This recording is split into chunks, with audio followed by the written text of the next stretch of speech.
Well, good afternoon. How are you?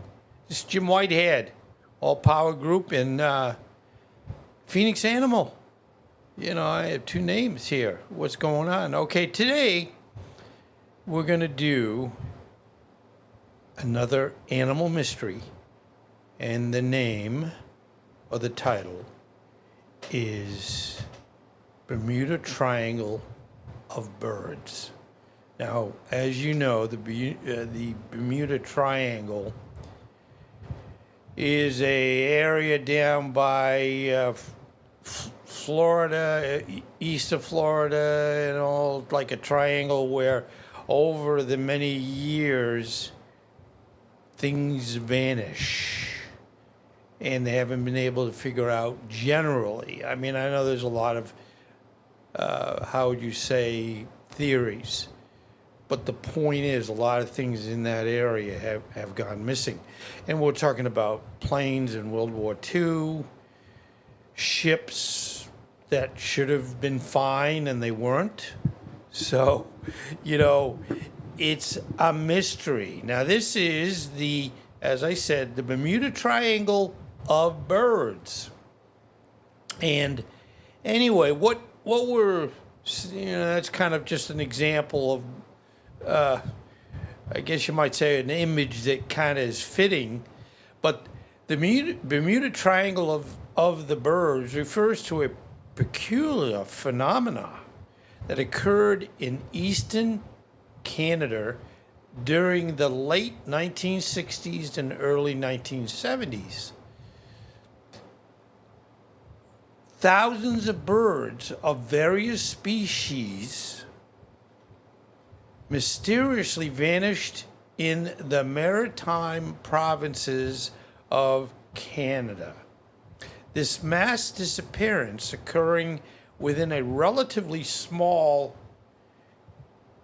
geographic area, has puzzled scientists and bird enthusiasts ever since. It's a long time trying to come up with what the heck happened. Okay, some of the theories and speculations. Numerous theories have been proposed to explain this avian anomaly, but none have been definitively proven. Some of the most common speculations include weather events, extreme weather conditions, such as severe storms or unusual and atmospheric phenomena could have caused the birds to become disoriented or perish. Now, this is just from my own knowledge. Most animals can sense storms, hurricanes, and things that wouldn't be good for them. So I'm not going to be able to sit here and say, well, nah, that's not it. But, you know, we recognize that animals have a if I can say it, a weather sense of something that is coming that they shouldn't be around. And one of them, of course, in general, is hurricanes. And they're smart. They don't build their nests right on the beach. So anyway, it could be disease outbreaks. A widespread disease epidemic might have disseminated bird populations in the region. Environmental factors, changes in habitat, pollution, or other environmental factors could have contributed to the bird's disappearance. Predator activity. While less likely, it's possible that an unusually high number of predators, such as hawks or owls, could have preyed on the birds. I don't think so. You know, and again, we all have our own opinion.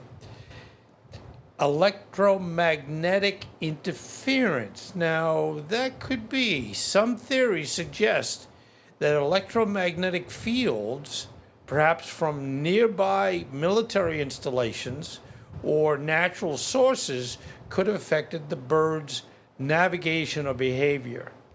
Now, that's very possible because, you know, the animals have the sense, as I mentioned, of being able to sense a lot of different things. But if there's something that's man-made, I could understand that their systems are not designed for that. Anyway, the ongoing investigation, and again, remember, this happened in the 60s and 70s. Despite extensive research and investigation, the exact cause of the Bermuda Triangle of birds remains a mystery. Scientists continue to study the incident and explore potential explanations, hoping to shed light on this intriguing avian phenomena. So, this is a little short live, and I know you're probably saying, Jim, I like the live short or short lives, and I don't mean less than 59 seconds, but not too long, because I might find this interesting, but I don't want to spend 20 minutes watching it. So anyway, I just want to thank you, and I love, as I said, I love doing these a lot because I learn a lot. I had never heard of this thing happening in the late 60s and 70s, even though I'm originally from Rhode Island. Now, Rhode Island is in the Northeast, as you know, and generally speaking, I'm not that far from Canada. So you would think back then the news would have come up, especially since it happened over a period and not just one little incident, that I would think I would have heard about it. And I, believe it or not, even though at 75, I was going to say 175, but I'm not 175 yet. But at 75, I have a pretty good memory of past experiences. And as they say, if you unfortunately go down that dementia hill, you forget things that happened recently, but you remember things that happened a long time ago.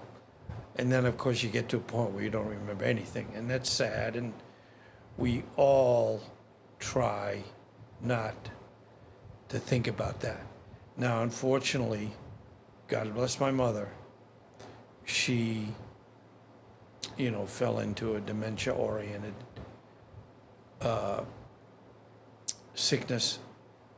And unfortunately, my mother, again, she wouldn't even recognize me, but she would remember, because she had moved down to Florida with my father back in 1979.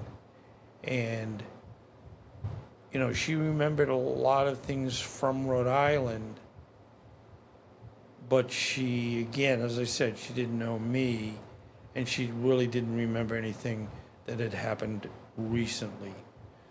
Sad, and we're trying every day, and I honestly feel, last thing I'll say, my working on planning this, preparing this, learning this, and trying to, speak appropriately, understandable, and have it where maybe you feel that you like to watch these things. Anyway, thank you, and I really, hopefully, will see you in the next one. By the way, I can't tell you a lot. I've been involved in a beta program, and it's related to electronics. I can't say a lot, because what happens is you have to sign an NDA, which means you're not going to say anything to anything about anything. So the neat thing is, I've had about 5 months of activity with this, and look for the release on the 24th. I'm already preparing live presentations, non-live presentations, shorts, just things that I love to do. And for those that use electronics, you're really going to be excited and really say, I want one of those. So anyway, thank you again. Look for next week. It's coming next week. Thank you very much.